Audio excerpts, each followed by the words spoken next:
Hello, good evening to all of you. आप सभी का स्वागत है भटनी राइस में।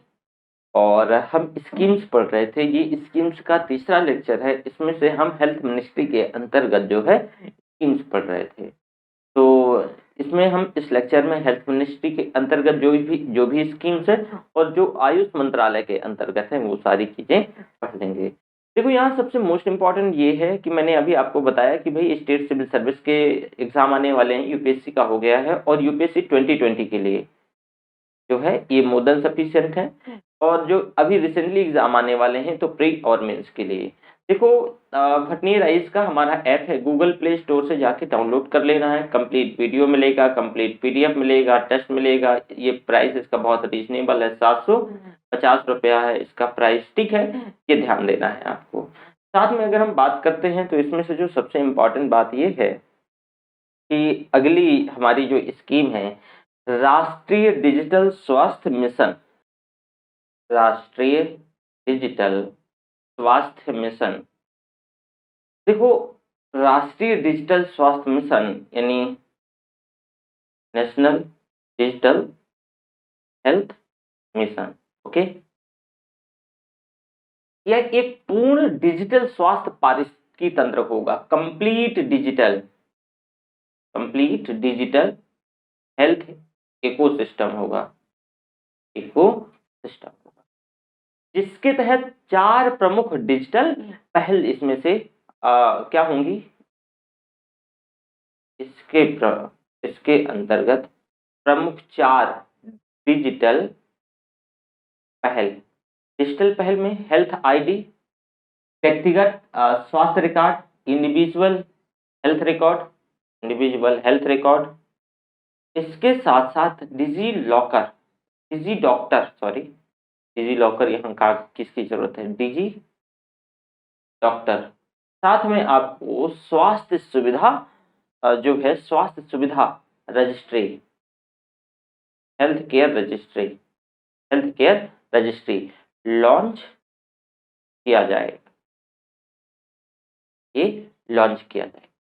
इसमें से जो नए नेशनल डिजिटल हेल्थ मिशन के अंतर्गत रणनीतिक दस्तावेज में डॉक्टरों, अस्पतालों, फार्मेसी और बीमा कंपनी को इसके अंतर्गत जो है, तो इसमें डॉक्टर्स, फार्मेसीज, साथ में हॉस्पिटल्स, ये सारी डिजी डॉक्टर, ये सारी चीजें, बीमा कंपनी, इंश्योरेंस, ये सब रजिस्ट्री का निर्माण करने और डिजिटल व्यक्तिगत स्वास्थ्य रिकॉर्ड रखने, डिजिटल दैनिक निर्णय प्रणालियों की एक ब्लूप्रिंट तैयार करने, साथ ही राष्ट्रीय स्वास्थ्य आईडी प्रणाली की भी चर्चा की गई है। और इसमें से रोगी अपना जो डेटाबेस है उसको अस्पतालों और जो डॉक्टरों के बीच डिजिटल तौर से साझा कर सकता है। मोस्ट इंपॉर्टेंट है, ध्यान रखना, डिजिटल स्वास्थ्य मिशन के अंतर्गत। ऑब्जेक्टिव भैया, तो यहाँ देश में स्वास्थ्य सेवाओं में दक्षता और पारदर्शिता, जो देश में स्वास्थ्य सेवाएं हैं तो दक्षता और पारदर्शिता, स्वास्थ्य सेवाओं में दक्षता एवं पारदर्शिता लाना। कार्यान्वयन की बात करें, यह योजना आयुष्मान भारत प्रधानमंत्री जन आरोग्य योजना और राष्ट्रीय स्वास्थ्य प्राधिकरण जो यानी एनएचए है, नेशनल हेल्थ अथॉरिटी के अंतर्गत आएगी। इसको डिजाइन और क्रियान्वित और कार्यान्वित करेगी। ठीक है, तो ये ध्यान रखना। इसमें से मोस्ट इंपॉर्टेंट है प्रमुख विशेषताएं इसकी क्या है भाई। अगर हम प्रमुख विशेषताओं की बात करते हैं तो इसमें से 6 जो है बिल्डिंग ब्लॉक है। इसमें 6 बिल्डिंग ब्लॉक का मतलब क्या है, जरा देखो।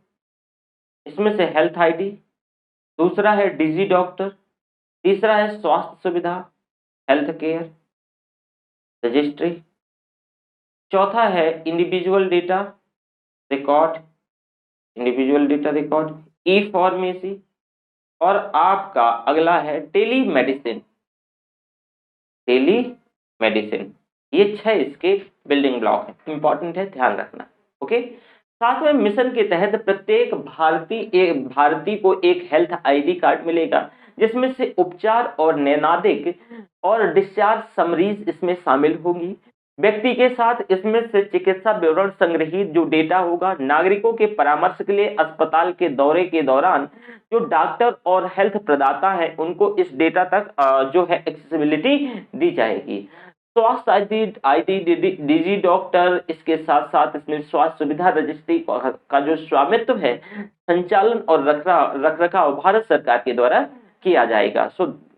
ये है आपका ये स्कीम, ठीक है। अब दूसरा है आपका, इस स्कीम में आपने देख लिया कि राष्ट्रीय डिजिटल स्वास्थ्य मिशन में ये सारी चीजें हैं। अगला है इंटेंसिफाइड मिशन इंद्रधनुष। इंटेंसिफाइड, मोस्ट इंपॉर्टेंट, इंटेंसिफाइड है ना, इंटेंसिफाइड मिशन इंद्रधनुष। अब इसमें से इंटेंसिफाइड आई मिशन और इंद्रधनुष, ठीक है। 8 अक्टूबर 2017 को लॉन्च किया गया,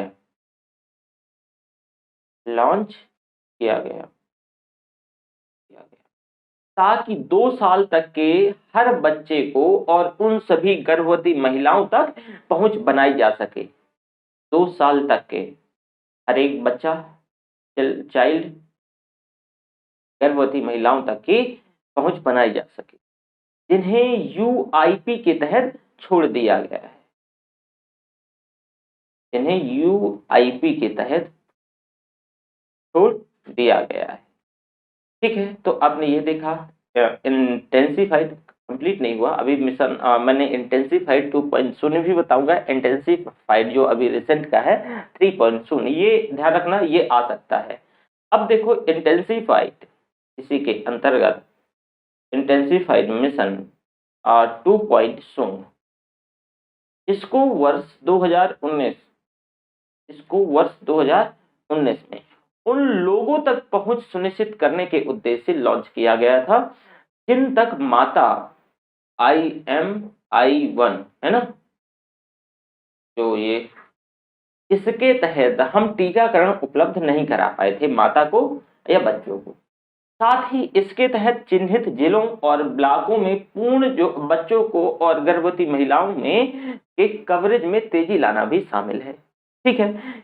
तो ये आपका इंटेंसिफाइड जो मिशन इंद्रधनुष 2.0 था, इतना ही पूछा जाएगा, इससे ज्यादा नहीं इसमें। अब तीसरा देखो इंटेंसिफाइड मिशन इंद्रधनुष 3.0, ये रिसेंटली, इसको फरवरी 2021 में 2021 में लॉन्च किया गया। ये सभी जिलों में, ध्यान से सुनना, जो ऑल डिस्ट्रिक्ट्स हैं, सभी जिलों में 90% पूर्ण टीकाकरण कवरेज प्राप्त करने और टीकाकरण प्रणाली के माध्यम से कवरेज को बनाए रखने के लक्ष्य के साथ इसको लॉन्च किया गया है।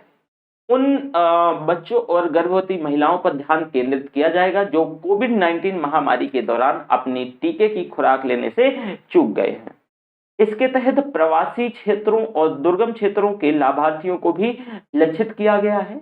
वहीं IMI 3.0 के तहत जिलों को कम जोखिम, मध्यम जोखिम और उच्च जोखिम वाले जिलों में क्लासिफाई किया जाएगा। लक्ष्य अगर हम इसकी बात करें ऑब्जेक्टिव की, तो IMI जो है इंटेंसिफाइड मिशन इंद्रधनुष के माध्यम से सरकार का लक्ष्य 2 वर्ष तक के प्रत्येक बच्चे और उन गर्भवती महिलाओं तक पहुंच बनाने की है और नियमित टीकाकरण कार्यक्रम, सार्वभौमिक टीकाकरण कार्यक्रम जो यूआईपी है इसके तहत छूट गई थी, तो उन सभी को कवर किया जाएगा। This is the most important under IMI 3.0। अब इसमें से यह शहरी वंचित आबादी और जनजातीय क्षेत्रों पर भी ध्यान केंद्रित करेगा। प्रमुख विशेषताओं के तौर पे बात करें तो उन बच्चों और गर्भवती महिलाओं पर ध्यान केंद्रित करना जिन्होंने कोविड-19 महामारी के दौरान अपने टीके की खुराक नहीं ली पाई है, ठीक है, ये ध्यान रखिएगा। अब मिशन इंद्रधनुष टीकाकरण कार्यक्रम को मजबूत करने, फिर से सक्रिय करने के उद्देश्य से जो है वर्ष 2014 में शुरू किया गया। इसका उद्देश्य 2 साल तक के बच्चे और गर्भवती महिलाओं को सभी उपलब्ध टीकों की पूरी तरीके से प्रतिरक्षित करना है। मिशन को 201 उच्च फोकस वाले जिलों में लागू किया जा रहा है। और यह अभियान 2020 तक सार्वभौमिक टीकाकरण कार्यक्रम का हिस्सा हो गया था। अब भारत का सार्वभौमिक टीकाकरण जो यूआईपी है, यूनिवर्सल जो इंजेक्शन प्रोग्राम है, तो इसके अंतर्गत 12 जानलेवा जो बीमारियों के खिलाफ मुफ्त टीके प्रदान करता है और मंत्रालय को तकनीकी तौर से WHO और यूनिसेफ, रोटरी इंटरनेशनल और जो अन्य भागीदारी हैं उनका समर्थन भी प्रदान किया जा रहा है। ठीक है, तो 5 साल और 7 बार छूटे न टीका एक भी बार। आपको इसका टैग लाइन भी पता होगा जो अमिताभ बच्चन जी करते हैं, कहते हैं ना कि 5 साल 7 बार छूटे न टीका एक भी बार, है ना। इसमें से जैसे कि पहली बार मतलब जन्म के समय पहला टीका, इसमें से दूसरा जो है कि करीब 1 साल यानी 1 महीना बाद, जैसे जन्म के 1 महीना बाद, और इसके बाद है 3, जो तीसरा है तो 2.5 महीने, और जो चौथा है इसमें से 3.5 महीने, और जो 5वां है 9 महीने, और जो 6वां है तो 1.5 साल, और जो 7वां है ये 5 साल। तो इसमें से ये है, ठीक है। तो ऐसा इसका मतलब ये 5 साल 7 बार टीका, तो ये भी पूछा जा सकता है। सघन जो इंद्रधनुष अब और सशक्त के अंतर्गत आप देखोगे जिन बच्चों को बीसीजी, पेंटावेलेट, ओपीवी और मीजल्स, जापानी इंसेफ्लाइटिस और एफआईपीवी आदि के अंतर्गत टीकाकरण न हुआ हो, उन्हें निकटतम सरकारी स्वास्थ्य केंद्रों और नजदीकी टीकाकरण सत्र स्थल में भी ले जाकर के निःशुल्क टीका लगवाया जा सकता है। ठीक है, तो ये आपकी जो हो गई ये इंटेंसिफाइड मिशन इंद्रधनुष योजना। ओके, चलो अगला हम देखें सार्वभौमिक टीकाकरण प्रोग्राम जो है यूनिवर्सल इम्यूनाइजेशन प्रोग्राम, यूआईपी, है ना। लिख दो यूआईपी बस, यानी यूनिवर्सल इम्यूनाइजेशन प्रोग्राम, है ना। हिंदी वाले लिख लें, मतलब हिंदी में सार्वभौमिक टीकाकरण प्रोग्राम या कार्यक्रम, universal immunization programme, universal immunization programme. अब भारत में टीकाकरण कार्यक्रम को 1978 में 1978 में परिवार कल्याण मंत्रालय जो है, स्वास्थ्य परिवार कल्याण मंत्रालय, भारत सरकार द्वारा प्रतिरक्षण के विस्तारित कार्यक्रम यानी expanded programme of immunization EPI के तौर पे पेश किया गया था। 1985 में कार्यक्रम को इस देश के सभी जिलों को कवर करने के लिए चरणबद्ध तरीके से एक सीक्वेंस मैनर पे लागू करने के लिए जो है यूआईपी के तौर पे संशोधित किया गया था। यानी यूआईपी के तौर पे यूनिवर्सल इम्यूनाइजेशन प्रोग्राम के तहत इसको एक्सटेंड किया गया था, संशोधित। इसका लक्ष्य क्या है भैया, मोस्ट इंपॉर्टेंट, अगर हम लक्ष्य की चलो बात कर लेते हैं। देखो लक्ष्य में जो है देश भर के सभी बच्चों को 12 टीके जो है निवारक रोगों यानी वैक्सीन जो है, इसमें से प्रिवेंटेबल डिजीज जो है, वैक्सीन प्रिवेंटेबल डिजीज से बचाने के लिए उन्हें मुफ्त टीकाकरण उपलब्ध करवाना है, इसका ये लक्ष्य है, ध्यान रखना।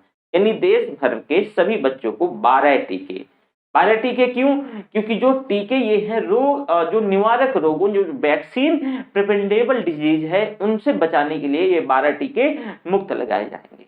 प्रमुख विशेषताओं की अगर हम बात करते हैं, प्रमुख विशेषताओं में देखो ये मोस्ट इंपॉर्टेंट जो स्कीम्स चल रही हैं, मैं बोलता हूं कि एग्जाम के लिए तो है ही है, सभी एग्जाम के लिए जितना भी इंडिया में, क्योंकि सभी अब ये जो एक आकांक्षी योजनाओं के अंतर्गत है तो पूछा तो जाता है। लेकिन दूसरा इससे आप नॉलेज के लिए भी, जैसे कि महिलाएं हैं तो खासकर या पुरुष भी हैं तो उन्हें एक्चुअल में आइडिया हो जाता है कि भी कौन सी स्कीम किसके अंतर्गत क्या क्या है, बच्चा जच्चा क्या है, इसमें से बच्चे को कितना टीका, ये सारा चीज। प्रमुख विशेषताओं की अगर हम बात करते हैं, ठीक है, तो यूआईपी के तहत उपलब्ध टीके, यूनिवर्सल इम्यूनाइजेशन प्रोग्राम के अंतर्गत जो है उपलब्ध टीके 12 बताना पड़ेगा, टीके 12 टीके तो बता तो दिया, बताना ही पड़ेगा, नहीं आप तो नाराज हो जाओगे, है ना। चलो आजकल अर्बन प्रो बहुत परेशान कर रहा है। बीसीजी मास्टरों के द्वारा कम से कम एक तरीके से ब्रांडिंग हो जाती है सरकार की, है ना। सरकार का ये चलो अच्छा है, लोगों तक पहुंच भी हो जाती है। ठीक है। बीसीजी, बीसीजी का मतलब है bacillus Calmette ग्वेरिन vaccine. Bacillus Calmette ग्वेरिन vaccine, vaccine यह शिशुओं को ट्यूबरकुलर जो है मेनिनजाइटिस और जो प्रसादित टीबी से बचाने के लिए बीसीजी लगाया जाता है। तो ट्यूबरकुलर मेनिनजाइटिस जो कि ये भी जो माइंड है आपका, तो इसमें से इन्फ्लामेशन हो जाता है, ये बहुत खतरनाक बीमारी है। और साथ में प्रसादित टीबी से बचाने के लिए बीसीजी दिया जाता है। ओके वेल, ठीक है, पहला टीका जानी गए आप। दूसरा है ओपीबी। ओपीबी, ओपीबी का मतलब क्या है? Oral polio vaccine. अब फुल फॉर्म कभी कभी पूछ लेता है, ध्यान रखना, ठीक है। Oral polio, oral polio vaccine यह बच्चों को पोलियो जो है, तो पोलियो माइलाइटिस से बचाने के लिए, किससे? पोलियो माइलाइटिस से बचाता है। और जो ओपीबी है मौखिक तौर से 2 बूंद के तौर पे दी जाती है, मतलब मौखिक यानी आपकी जीभ में, टंग पे ओरली 2 बूंद दी जाती है, कहा जाता है ना 2 बूंद जिंदगी के, है ना। तो वही, ओके। तो ये आपने देखा ओरल पोलियो वैक्सीन किससे बचने के लिए भाई? पोलियो माइलाइटिस से। ठीक है, लिख दूं क्या? पोलियो, बस पोलियो याद रखना सफिशियंट है, लेकिन फिर भी पोलियो माइलाइटिस, ठीक है, ये ओरल पोलियो वैक्सीन दी जाती है। वेल, तीसरी वैक्सीन देखो जो हेपेटाइटिस बी वैक्सीन जो है, हेपेटाइटिस, हेपेटाइटिस स्पेलिंग सही है ना? हाँ सही, हेपेटाइटिस बी वैक्सीन तीसरा टीका है भैया ये क्यों? हेपेटाइटिस जो बी है, हेपेटाइटिस बी का टीका जो है हेपेटाइटिस बी वायरस से संक्रमण से बचाने के लिए, इसका जो टीका है, तो हेपेटाइटिस बी जो वायरस है इसके संक्रमण से बचाने के लिए ये टीका लगवाया जाता है। ओके। इसके बाद है आपका चौथा नंबर FIPP, मतलब इसका मतलब है फ्रैक्शनल इनएक्टिवेटेड, है ना, inactivated, fractional inactivated polio myelitis, myelitis vaccine. इसका उपयोग जो है पोलियो माइलाइटिस से सुरक्षा प्रदान करने के लिए दिया जाता है। ओके, ठीक है। तो आपने ये चौथा वैक्सीन देखा भाई। पांचवा देखो मीजल्स, है ना, इसको क्या बोलते हैं मीजल्स को हिंदी में? छोटी माता, बड़ी माता, जो भी, मुझे एग्जैक्ट नहीं इसमें से पता है। मीजल्स, मीजल्स या MR, आपने सुना होगा MR वैक्सीन। भाई जो खसरा आपने सुना है ना, खसरे के टीके का प्रयोग बच्चों को खसरे से बचाने के लिए किया जाता है। कुछ राज्यों में खसरा और रुबेला को, खसरा और रुबेला संक्रमण से बचाने के लिए एक संयुक्त टीका भी दिया जाता है। तो भाई किससे बचाने के लिए? खसरा, ध्यान से सुनो। पांचवा आपको टीका हो गया। एक जेई वैक्सीन है, जेई वैक्सीन ना, देखो जेई वैक्सीन देखो भाई, जेई का मतलब क्या है? जेई का मतलब है जापानी एंसेफ्लाइटिस, जापानी एंसेफ्लाइटिस। इन ये बड़ा इशू क्रिएट करता है, खासकर गोरखपुर रीजन और इस जो तराई का रीजन है उत्तर प्रदेश में। एंसेफ्लाइटिस, बिहार में भी ये होता है, ऐसा नहीं है। एंसेफ्लाइटिस वैक्सीन, यह जापानी एंसेफ्लाइटिस रोग से सुरक्षा प्रदान करता है। अभियान के बाद यह टीका चुनिंदा जिलों में ही दिया जा रहा है।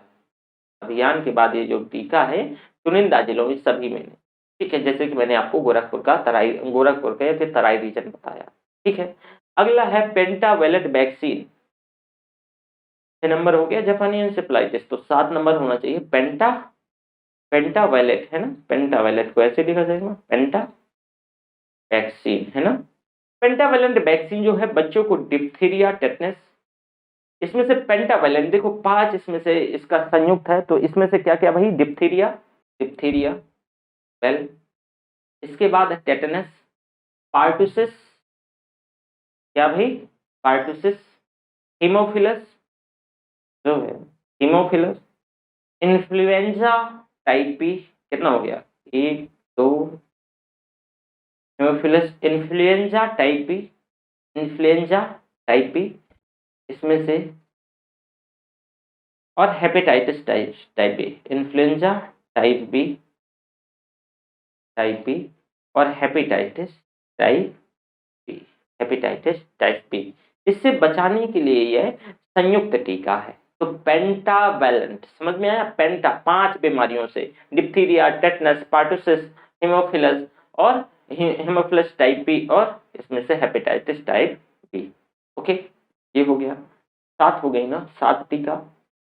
चलो 8वां टीका देख लो, रोटा वायरस, है ना, रोटा वायरस है ना, रोटा वायरस, रोटा वायरस में, रोटा वायरस वैक्सीन शिशुओं और बच्चों को रोटा वायरस बीमारियों से, ये जो रोटा रोटा वायरस वैक्सीन है, रोटा वायरस वैक्सीन बच्चों को इसमें से रोटा वायरस डायरिया से सुरक्षा प्रदान करता है। ये चुनिंदा राज्यों में किया जा रहा है, सभी में नहीं है, ध्यान, ठीक है।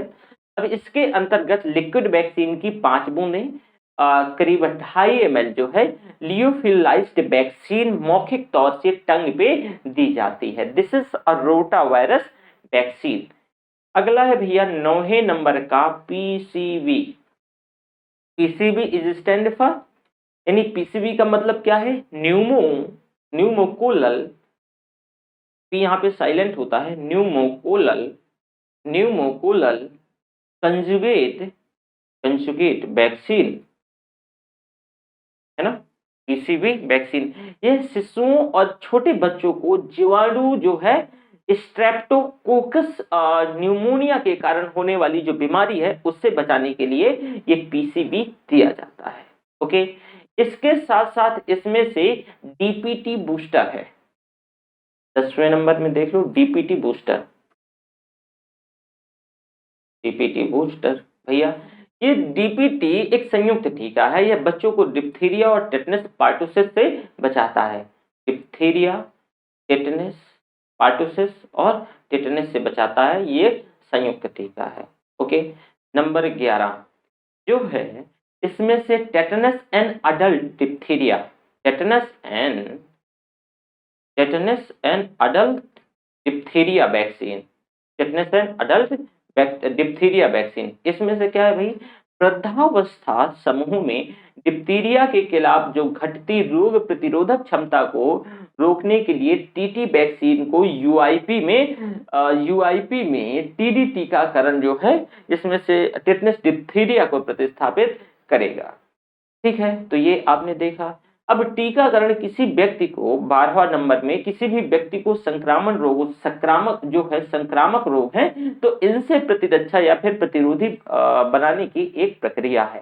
ठीक है, तो ये आपने देखा भैया।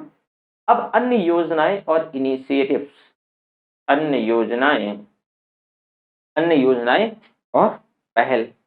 अब भाई अन्य योजनाओं और पहल के अंतर्गत देखेंगे, प्रधानमंत्री, पहला हमारा क्वेश्चन कह रहा हूं, जैसे पॉइंट है, कुछ छोटी छोटी योजनाएं बची हैं तो इनके बारे में देख लो। ठीक है, इसमें से जैसे कि हम देखें प्रधानमंत्री स्वास्थ्य सुरक्षा निधि, प्रधानमंत्री स्वास्थ्य सुरक्षा निधि, हिंदी में लिख लो। देखो, प्रधानमंत्री स्वास्थ्य सुरक्षा निधि को स्वास्थ्य और शिक्षा उपकर यानी हेल्थ एंड एजुकेशन सेस की आय से single non lapsable reverse fund के तौर पे बनाया जाएगा। प्रधानमंत्री जो है पीएम है, प्रधानमंत्री स्वास्थ्य सुरक्षा निधि योजना के इसका जो उपयोग है वो स्वास्थ्य मंत्रालय की प्रमुख योजनाओं जैसे कि आयुष्मान भारत, प्रधानमंत्री जन आरोग्य को, ये जो आयुष्मान भारत योजना हो गई, और प्रधानमंत्री जन आरोग्य योजना, क्या है, प्रधानमंत्री जन आरोग्य योजना, राष्ट्रीय स्वास्थ्य मिशन और प्रधानमंत्री स्वास्थ्य सुरक्षा योजना के साथ ये स्वास्थ्य आपात स्थिति के दौरान आपदा की तैयारी और प्रतिक्रिया के लिए किया जाएगा। किसी भी वित्तीय वर्ष में ऐसी योजनाओं पर स्वास्थ्य मंत्रालय के खर्च को जो पहले प्रधानमंत्री जो पीएम प्रधानमंत्री इसमें से स्वास्थ्य सुरक्षा निधि योजना की जो है, इसकी ओर से सकल बजटीय सहायता ग्रॉस बजटरी जो सपोर्ट है वो वित्त पोषित किया जाएगा। तो एक तो ये है इसमें से, ठीक है। दूसरा है राष्ट्रीय आरोग्य निधि। राष्ट्रीय आरोग्य निधि है ना भाई, ये राष्ट्रीय आरोग्य निधि का जो उद्देश्य है, बीपीएल रोगियों को, जो बीपीएल रोगी हैं तो उनको वित्तीय सहायता प्रदान करना, बीपीएल परिवारों को जो कि जीवन के लिए घातक प्रमुख बीमारियों से पीड़ित हैं। अब रोगी 13 सूचीबद्ध सुपर स्पेशियलिटी संस्थानों या सरकारी संस्थानों में से किसी से भी चिकित्सा उपचार करा सकता है। ऐसे रोगियों को वित्तीय सहायता वन टाइम ग्रांट के तौर पर प्रदान किया जाता है, जो कि उस अस्पताल के चिकित्सा अधीक्षक को जारी की जाती है जिसमें से उपचार किया जा रहा है। वहीं केंद्र सरकार, राज्य सरकार और पीएसयू के कर्मचारी इसके पात्र नहीं होते हैं। इसके तहत राज्यों को अपने राज्य बीमारी सहायता कोष बचाने की आवश्यकता है, जिसमें से केंद्र सरकार निधि का 50% योगदान करेगी, जो कि चिकित्सा अधीक्षक को उपचार के लिए प्रदान किया जाएगा। ये है राष्ट्रीय जो है राष्ट्रीय कृमि मुक्ति मिशन, नेशनल डिवॉर्मिंग मिशन, है ना। तो इसमें से कृमि मुक्ति मिशन, इसमें से WHO के अनुसार भारत में मृदा संचारित कृमि जो है, आंतों के जो कीड़े आप देखोगे मृदा संचारित कृमि है, तो आंतों के कीड़ों से सबसे अधिक मामले हैं। मिशन का जो उद्देश्य भाई 1 से 19 वर्ष की आयु के बच्चों को इनको कीड़ों से बचाना है। सभी लक्षित बच्चों को आंगनबाड़ी केंद्रों और सभी स्कूलों के माध्यम से एल्बेंडाजोल, देखा होगा आपने, जो एक दवा होती है उसकी गोलियां दी जाएंगी। तो एल्बेंडाजोल की गोलियां अभी भी मिलती हैं, ठीक है। ये जो कीड़े होते हैं ना उनसे बचाने के लिए आपने ध्यान दिया होगा, जब बच्चे, खासकर जब बच्चे छोटी अवस्था में होते हैं तब ये कीड़े के पेट पे जो है मतलब हो जाता है बहुत ही, मतलब जैसे कि छोटे बच्चों को ये ज्यादा परेशान करते हैं। जब हम बहुत छोटे थे तो हमारे दादा दादी नाना नानी यही बोलते थे कि भाई बहुत अधिक गुड़ खाने से ऐसा होता है, अगर बहुत बच्चा कोई गुड़ खाता था तो ये जो है ना, तो एक अल्बेंडाजोल एक गोली दी जाती है, तो उससे क्या है सुरक्षा मिल जाती है। तो राष्ट्रीय कृमि मुक्ति मिशन, ध्यान रखना, ठीक है। ये आंत में कीड़े, जो आंत के कीड़े होते हैं ये, ओके। अगला चौथा है राष्ट्रीय एड्स नियंत्रण कार्यक्रम फोर्थ और प्रोजेक्ट सनराइज, जो है राष्ट्रीय एड्स कंट्रोल प्रोग्राम फर्स्ट। तो देश की एड्स की रूढ़ता जो है जो है इसमें से मोरबिडिटी, इसके साथ साथ मृत्यु दर और प्रभाव को कम करने के लिए HIV संक्रमण के प्रसार को धीमा करने के लिए वर्ष 2022 में शुरू किया गया था। 2022 अभी आया नहीं है, ठीक है, 2092 में शुरू किया गया था। ये फर्स्ट है, NECP फर्स्ट है, ठीक है, नेशनल एड्स कंट्रोल प्रोग्राम। इसके अंतर्गत अगर हम सेकंड की बात करते हैं, NACP सेकंड, तो भारत में जो है HIV संक्रमण के प्रसार को कम करने, लंबे समय से जो HIV एड्स की रोकथाम के लिए भारत की क्षमता को बढ़ाने के लिए 1990 में ये शुरू किया गया, 1999 में शुरू किया। इसके बाद नेशनल एड्स कंट्रोल प्रोग्राम जो थर्ड है, तो 5 साल की अवधि में जो महामारी को रोकने और इसके प्रभावों को नियंत्रण में लाने के लिए 2007 में शुरू किया। अगला है national AIDS control programme fourth, इसको जो है ना 2012 में, क्या भाई 2012 में शुरू किया गया था।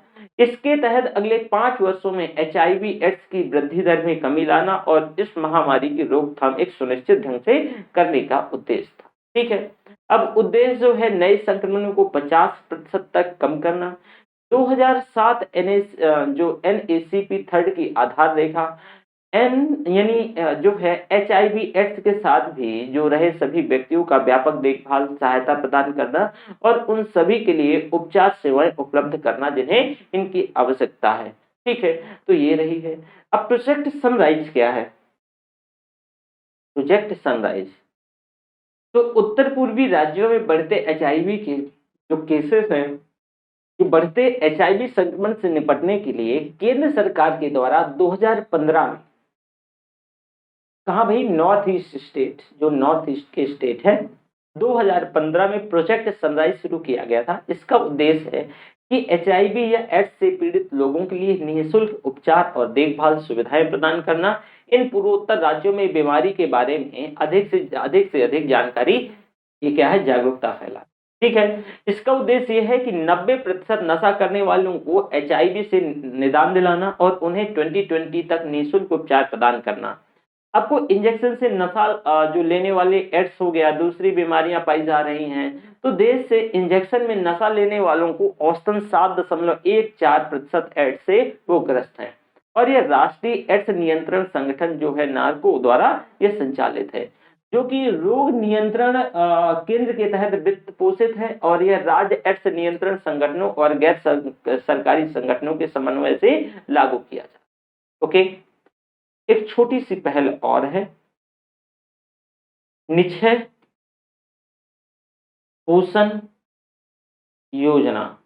निश्चय पोषण योजना यह स्वास्थ्य और परिवार कल्याण मंत्रालय के द्वारा अप्रैल 2018 टीबी रोगियों को पोषण संबंधी सहायता देने के लिए एक प्रत्यक्ष लाभ हस्तांतरण डीबीटी, डायरेक्ट बेनिफिट ट्रांसफर जो है, बेनिफिट ट्रांसफर प्रदान करने वाली योजना है। यह योजना राष्ट्रीय स्वास्थ्य मिशन के तहत एक केंद्र प्रायोजित योजना है। लागत साझा करने के संदर्भ में नेशनल हेल्थ मिशन के अंतर्गत वित्तीय मानदंड पर ये चलती है। यह योजना पोषण मिशन से संबंधित नहीं है, जो कि महिला और बाल विकास मंत्रालय की एक पहल है और इससे साथ यह योजना भारत के सभी राज्यों, केंद्र शासित प्रदेशों में लागू की गई है। उपचार के तहत सभी मौजूदा टीबी रोगियों, जैसे कि 1 अप्रैल से 2018 को या उसके बाद अधिसूचित टीबी रोगी उपचार प्राप्त करने के जो पात्र हैं, रोगी को इन निक्षय पोर्टल पर रजिस्टर्ड अनिवार्य है। लाभ के, अगर योजना के लाभ की बात करें तो प्रत्येक अधिसूचित टीबी रोगी के लिए 500 रुपए प्रतिमाह का वित्तीय प्रोत्साहन है, क्योंकि यह योजना प्रत्यक्ष लाभ हस्तांतरण के तहत पंजीकृत है। प्रोत्साहन नकद में जो वितरित किया जा सकता है और यह वस्तु के तौर पे भी, जो कि मतलब राज्य प्रोत्साहनों का वितरण कर रहे हैं, उन्हें इस प्रकार को इस कार्य को जारी रखने की अनुमति है। इस शर्त के अधीन की वितरित की जा रही सामग्री का कुल मूल्य 500 रुपए से प्रति 500 रुपए से कम नहीं होना चाहिए। ऐसे राज्यों के द्वारा इस तरह की इन काइंड सहायता प्रदान की जाती है और उन्हें स्वास्थ्य और परिवार कल्याण मंत्रालय भारत सरकार के द्वारा सहमति लेनी होती है। तो ये हमारी जो है हेल्थ मिनिस्ट्री से संबंधित जितनी भी पॉसिबिलिटी थी, योजनाएं थी, वो क्या हो गई भाई, कंप्लीट हो गई है। इसमें से मैं एक काम करता हूं कि थोड़ा सा आयुष मंत्रालय से संबंधित कुछ योजनाओं को मैं आपके साथ डिस्कस करूंगा, आयुष मंत्रालय से संबंधित ना। तो चलो, आयुष मंत्रालय के अंतर्गत पहली योजना देखो, राष्ट्रीय आयुष मिशन। राष्ट्रीय आयुष जो है नेशनल आयुष मिशन आयुष अस्पतालों और औषधालयों की संख्या में वृद्धि के माध्यम से आयुष सेवाओं तक बेहतर पहुंच की परिकल्पना करता है। साथ ही यह आयुष दवाओं और जो है प्रशिक्षित जनशक्ति की उपलब्धता भी सुनिश्चित करता है। साथ में इसका उद्देश्य उन्नत शैक्षणिक संस्थानों की संख्या में वृद्धि, गुणवत्ता वाले कच्चे माल की निरंतर उपलब्धता और गुणवत्ता वाले आयुर्वेद, सिद्ध, यूनानी, होम्योपैथी दवाओं की उपलब्धता में वृद्धि। इसके साथ साथ फार्मेसियों की संख्या, राज्यों की ड्रग्स प्रयोगशालाओं की स्थापना और उसके माध्यम से आयुष शिक्षा को गुणवत्ता में सुधार करना है। साथ में अच्छी कृषि पद्धतियों जो है इसको अपनाकर औषधि पौधों की भी खेती का समर्थन करता है। अब इसके लाभार्थी की बात करें तो सभी मरीज जो कि सस्ती दवा की उपलब्धता और स्वास्थ्य सुविधाओं तक पहुंच की वजह से इसमें से सभी लाभार्थी हो सकते हैं। प्रमुख विशेषताओं के अंतर्गत जो ये योजना है वर्ष 2014 में शुरू की गई और यह एक सेंट्रली स्पॉन्सर्ड है, केंद्र प्रायोजित योजना है, जो कि 2026 तक जारी रहेगी। 2026 तक जारी रहेगी। इसमें आयुर्वेद, योग, प्राकृतिक चिकित्सा, यूनानी, सिद्ध, इसमें से सोवा रिग्पा, होम्योपैथी, ये सभी शामिल हैं। औषधि पौधों की खेती के लिए किसानों को सब्सिडी प्रदान करने का प्रावधान शामिल है। आयुष्मान भारत योजना के तहत स्वास्थ्य और कल्याण केंद्रों HWC को 10% राज्य, केंद्र शासित प्रदेश सरकारों के माध्यम से आयुष मंत्रालय के द्वारा संचालित किया जाएगा। इसलिए नैम के तहत कुछ आयुष औषधालयों को आयुष जो स्वास्थ्य कल्याण के तौर पे, कल्याण केंद्रों के तौर पे तैयार किया जाएगा। आयुष ग्राम, इसके तहत प्रति ब्लॉक एक गांव का चयन किया जाएगा जहां पे आयुष आधारित जीवन शैली को बढ़ावा दिया जाएगा। वहीं वित्त पोषण की बात करें तो राज्यों और केंद्र शासित प्रदेशों, जो केंद्र शासित प्रदेश है तो संसाधन, जनसंख्या, पिछड़ेपन और राज्य केंद्र शासित प्रदेशों में प्रदर्शन के आधार पर ये प्रस्तावित है। अनुदान को राजकोष के माध्यम से राज्य सरकारों को हस्तांतरित किया जाएगा, जो कि राज्य के हिस्से के साथ इसमें से राज्य आयुष सोसाइटी को धन हस्तांतरित करेगी। कार्यान्वयन की बात करें तो केंद्रीय राज्य स्तर पर समर्पित जो है MIS निगरानी और जो सेल की स्थापना की जाएगी। ठीक है, अब राष्ट्रीय आयुष मिशन के सबसे जो मोस्ट इंपॉर्टेंट है घटक के बारे में बात कर लेते हैं। घटक, राष्ट्रीय आयुष मिशन के घटक के बारे में। अनिवार्य घटक, संसाधन पूल का 80%, संसाधन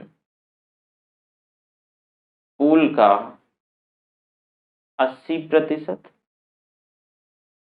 वहीं फ्लेक्सिबल घटक जो है संसाधन पूल का, ये ध्यान रखना अनिवार्य घटक है, अनिवार्य घटक। वहीं फ्लेक्सिबल घटक में संसाधन पूल का 20%। अब इसके अंतर्गत इसमें से पहले देखो कि आयुष शिक्षण संस्थानों की स्थापना, दवाओं की गुणवत्ता में सुधार और नियंत्रण, औषधि पौधों की खेती के लिए किसानों को सब्सिडी, प्राथमिक स्वास्थ्य केंद्रों और जो सामुदायिक स्वास्थ्य केंद्रों में जो CHC है, तो CHC और जिला अस्पतालों में आयुष सुविधाओं की सह स्थान सहित आयुष सेवाएं, स्कूल स्वास्थ्य कार्यक्रम, योग और परामर्श की मदद से स्कूल जाने वाले बच्चों की शारीरिक और मानसिक स्वास्थ्य आवश्यकताओं को पूरा करना। इसके साथ साथ जो फ्लेक्सिबल घटक संसाधन पूल की बात करें तो यहाँ औषधि पौधों के लिए फसल बीमा, औषधि पौधों के बारे में जागरूकता फैलाने से संबंधित, इसमें से औषधि पौधों से संबंधित जनता के बीच पारंपरिक ज्ञान के प्रसार के लिए सूचना, शिक्षा और संचार गतिविधियों को बढ़ावा देना। इसमें से योग और प्राकृतिक चिकित्सा सहित आयुष स्वास्थ्य केंद्रों, निजी आयुष शिक्षा संस्थानों और जो है public private partnership interest subsidy का प्रावधान ये है। तो भारत में इसमें से देखो कैबिनेट का निर्णय जो है इसमें से 14 जुलाई 2021 को लिया गया है मोदी सरकार के माई गवर्नमेंट के द्वारा, मोदी सरकार के द्वारा।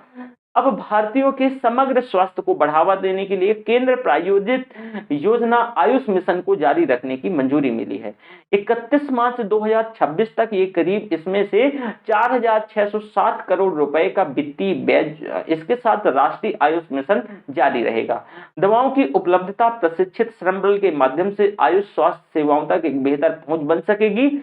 आयुष शिक्षा में सुधार से संबंधित लक्षित जो सार्वजनिक स्वास्थ्य कार्यक्रमों के माध्यम से बीमारी को कम करने पर भी ध्यान केंद्रित हो सकेगा। ठीक है, तो एक ये रहा आयुष औषधियों की फार्मा सहकारिता को बढ़ावा देने की एक योजना है। ये देख लो जरा, आयुष औषधियों की फार्मा सतर्कता को बढ़ावा देने की योजना, इसमें से भैया आयुष मंत्रालय ने आयुर्वेद, सिद्ध, यूनानी और होम्योपैथी, इसमें एग्जाम बनता है तो आयुर्वेद, सिद्ध, यूनानी, एग्जाम क्वेश्चन बनता है, प्रॉपर ध्यान रखना, पिछले साल पूछा गया था। तो होम्योपैथी दवाओं के फार्माकोविजिलेंस को बढ़ावा देने के लिए एक नई योजना शुरू की गई है जिसका नाम आयुष औषधि की फार्मा सतर्कता को ये योजना है। अब योजना का मुख्य उद्देश्य है कि प्रतिकूल प्रभावों के दस्तावेजीकरण की संस्कृति को विकसित करना, आयुर्वेद, सिद्ध, यूनानी, होम्योपैथी दवाओं की निगरानी के साथ प्रिंट और इलेक्ट्रॉनिक मीडिया में भी आने वाले जो भ्रामक विज्ञापनों की निगरानी करना है। यह एक सेंट्रल सेक्टर स्कीम है, ध्यान रखना, मोस्ट इंपॉर्टेंट। सेंट्रल सेक्टर मतलब कंप्लीट फंडिंग सेंट्रल गवर्नमेंट करेगी, ध्यान रखना, बताया था ना, सेंट्रल सेक्टर स्कीम।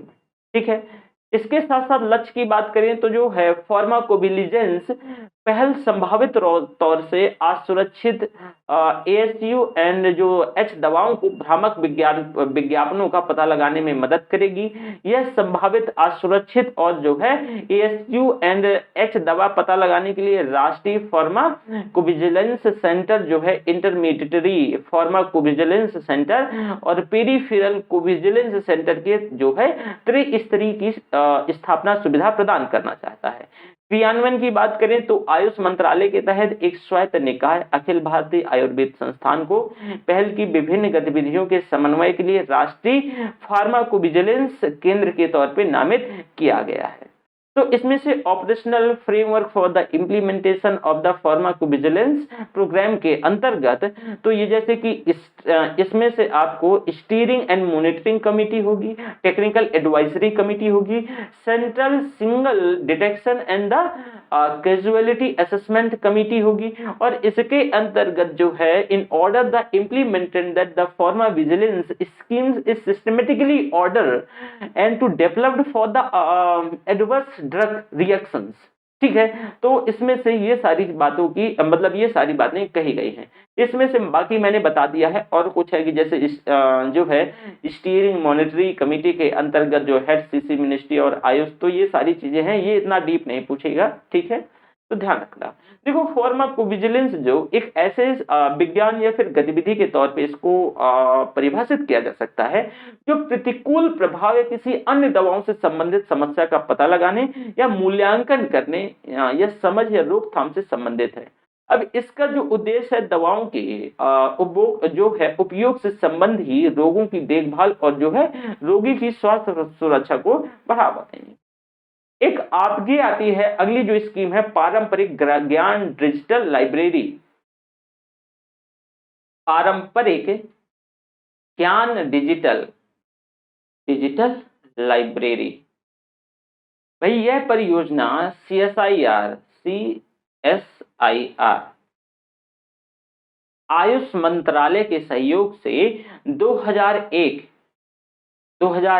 यानी 20 वर्ष पूरे में शुरू की गई थी। इसके तहत भारतीय पारंपरिक औषधि ज्ञान को डिजिटल प्रारूप में शामिल किया गया, जो 5 अंतरराष्ट्रीय भाषाओं अंग्रेजी, फ्रेंच, जर्मन, स्पेनिश और जापानी में उपलब्ध है। तो ये ध्यान रखिएगा, मोस्ट इंपॉर्टेंट है, बहुत इंपॉर्टेंट योजना है पारंपरिक ज्ञान डिजिटल लाइब्रेरी के अंतर्गत, और ये आयुष मंत्रालय के सहयोग से ही 2001 से अब 21 तक 20 वर्ष मतलब ये पहले शुरू करी गई थी, 20 वर्ष हो गए हैं। इसके तहत पारंपरिक जो औषधि ज्ञान है उसको डिजिटल प्रारूप में शामिल करना है, पारंपरिक औषधि ज्ञान को डिजिटलाइज करना है। ठीक है, जो कि 5 अंतरराष्ट्रीय भाषाएं जैसे कि स्पेनिश हो गया, जैपनीज हो गया, जापानी हो गया, इसके साथ साथ फ्रेंच हो गया, अंग्रेजी हो गया, है ना, जर्मन हो गया, इसमें से उपलब्ध है। लक्ष्य की बात करें तो भारतीय पारंपरिक ज्ञान को मुख्य तौर से अंतरराष्ट्रीय कार्यालयों के गलत पेटेंट से बचाने के लिए, और वहीं वित्त पोषण तो योजना के तहत निधि केवल CSIR यानी CSIR का मतलब क्या है, वैज्ञानिक अनुसंधान जो वैज्ञानिक और औद्योगिक यानी इसमें से जो है council and scientific industrial research को प्रदान की जाती है, और किसी भी राज्य को कोई धन आवंटित नहीं किया जाता है। वैज्ञानिक और अनुसंधान परिषद CSIR भारत में सबसे बड़ा अनुसंधान विकास संगठन है। CSIR की अखिल भारतीय उपस्थिति है, इसमें से 38 प्रयोगशालाएं हैं, 39 आउटरीच सेंटर्स हैं, 3 नवाचार परिसर हैं, काउंसिल्स हैं, और 5 इकाइयां जो कि गतिशील नेटवर्क हैं।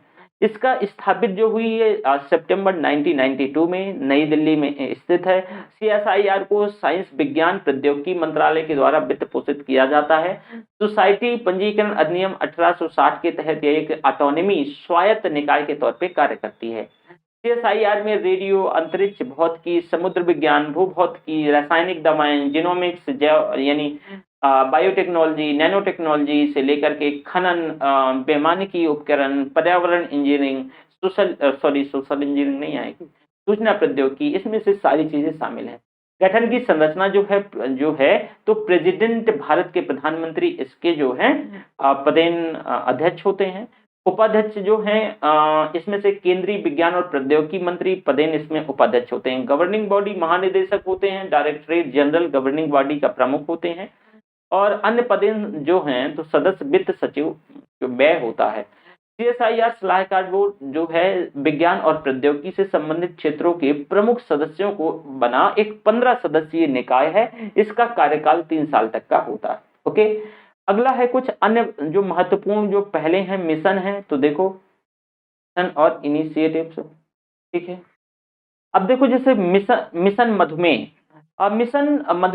मिशन को आयुर्वेद के माध्यम से मधुमेह के उपचार और नियंत्रण के लिए शुरू किया गया है। इसे विशेष तौर से डिजाइन किए गए राष्ट्रीय उपचार प्रोटोकॉल के माध्यम से लागू किया जा रहा है, ठीक है। मिशन मधुमेह हो गया। राष्ट्रीय आयुष ग्रिड परियोजना, जो आयुष ग्रिड परियोजना को मंत्रालय द्वारा 2018 में पूरे देश में एक व्यापक IT बैकबोन बनाने के लिए शुरू किया गया था। इसमें से संपूर्ण आयुष के डिजिटलीकरण के अनुसंधान, शिक्षा संबंधी और विभिन्न स्वास्थ्य कार्यक्रमों, दवा नियमों सहित सभी स्तरों पर स्वास्थ्य देखभाल वितरण को और इसका परिवर्तन होगा। देश के नागरिकों सहित आयुष के सभी हितधारकों को फायदेमंद होगा और बदले में स्वास्थ्य सेवा से विभिन्न राष्ट्रीय और वैश्विक लक्ष्यों को प्राप्त करने में मदद करेगा। इस योजना के तहत आयुष संजीवनी मोबाइल ऐप और साथ में योग लोकेटर मोबाइल ऐप लॉन्च किया गया है। इसे राष्ट्रीय डिजिटल स्वास्थ्य मिशन के साथ एकीकृत किया जा रहा है। तो जितना भी है आयुष मंत्रालय से संबंधित जो भी चीजें रही हैं, तो हमने इन्हें क्या कर लिया है, डिस्कस कर लिया है। और जो हमारा हेल्थ मिनिस्ट्री से संबंधित जो रह गया था उससे भी हमने डिस्कस। तो ये क्लास यहीं तक। अगले लेक्चर में हम जो है बजट से संबंधित जो कुछ योजनाएं हैं उनके बारे में डिस्कस कर लेंगे। Thank you very much. अपना ध्यान रखना।